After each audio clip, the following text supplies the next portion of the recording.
Welcome back to Boring Fantasy for Sleep. Tonight, we rise above the ground to analyze the geometric and mechanical infrastructure of the floating island.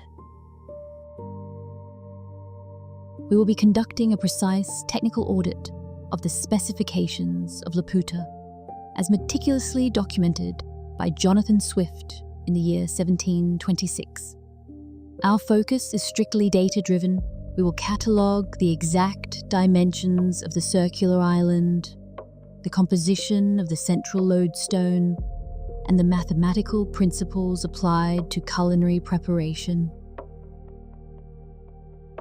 There is no narrative progress, satirical intent, or human drama in this session. We will strip away the wonder of the concept and focus entirely on the ratios, signs, and quadrants that balance this mathematical kingdom. Close your eyes, visualize the standard equilateral triangle, the circular domain, the adamant housing.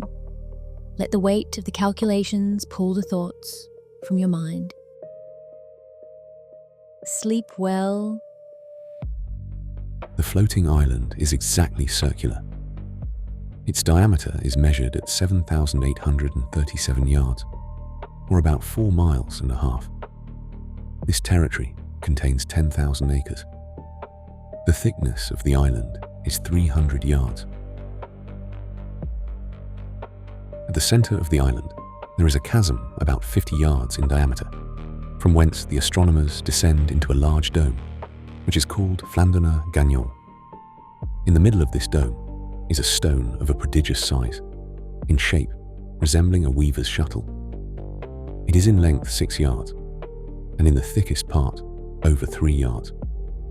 This stone is sustained by a very strong axle of adamant passing through its middle. It is called the lodestone. The food on Laputa is served in strictly geometric figures. I observed a shoulder of mutton cut into an equilateral triangle. There was a piece of beef in the shape of a rhomboid and a pudding in a cycloid.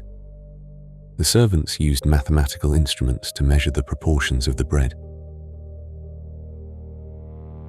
The tailors take the measure of the body by a quadrant. With a rule and compasses, they describe the dimensions and outlines of the whole person.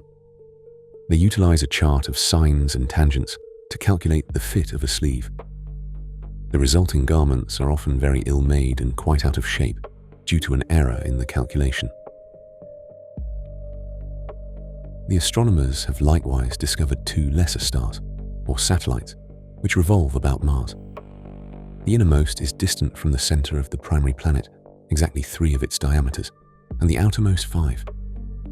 The former revolves in the space of 10 hours, and the latter in 21 and a half.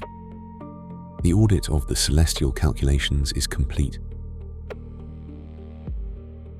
The lodestone is of a prodigious size, in shape resembling a weaver's shuttle. It is in length 6 yards, and in the thickest part over 3 yards. This stone is sustained by a very strong axle of adamant passing through its middle, upon which it plays, and is poised so exactly at all that the weakest hand can turn it. It is hooped round with a hollow cylinder of adamant, 4 feet deep, as many thick and 12 yards in diameter, placed horizontally and supported by 8 adamantine feet, each 6 yards high. By means of this lodestone, the island is made to rise and fall and move from one place to another.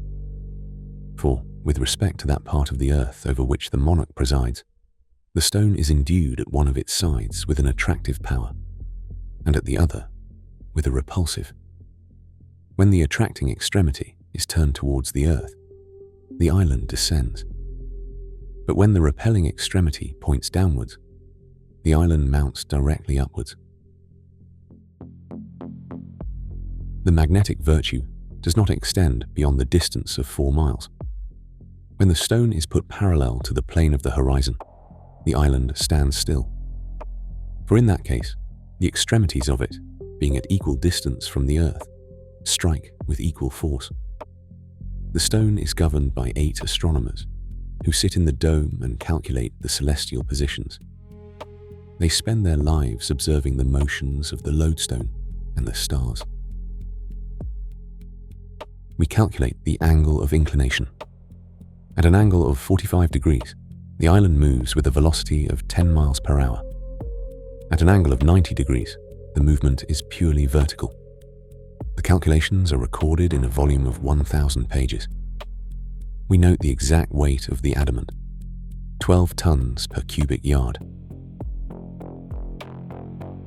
I observed that the minds of these people are so taken up with intense speculations that they neither can speak nor attend to the discourses of others without being roused by some external taction.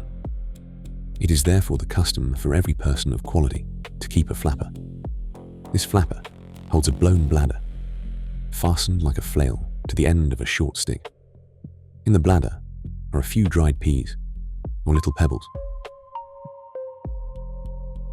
With this bladder, the flapper now and then gives a soft flap on the mouth of him who is to speak, and another on the right ear of him who is to hear. The action is rhythmic. Flap. Pause. Flap. The dried peas rattle inside the bladder with a soft, dry sound. It is the only sound in the room. The equilateral triangle, the rhomboid, the cycloid, the quadrant, the rule and the compasses, the sines and the tangents, the lodestone, the adamant axle. The audit is complete. The calculation is exact. The rotation is constant. The weight is balanced. Sleep. Symmetrical. Symmetrical in the adamant. Symmetrical in the floating dark. Sleep. Geometric. Circular. Balanced in the adamant axle.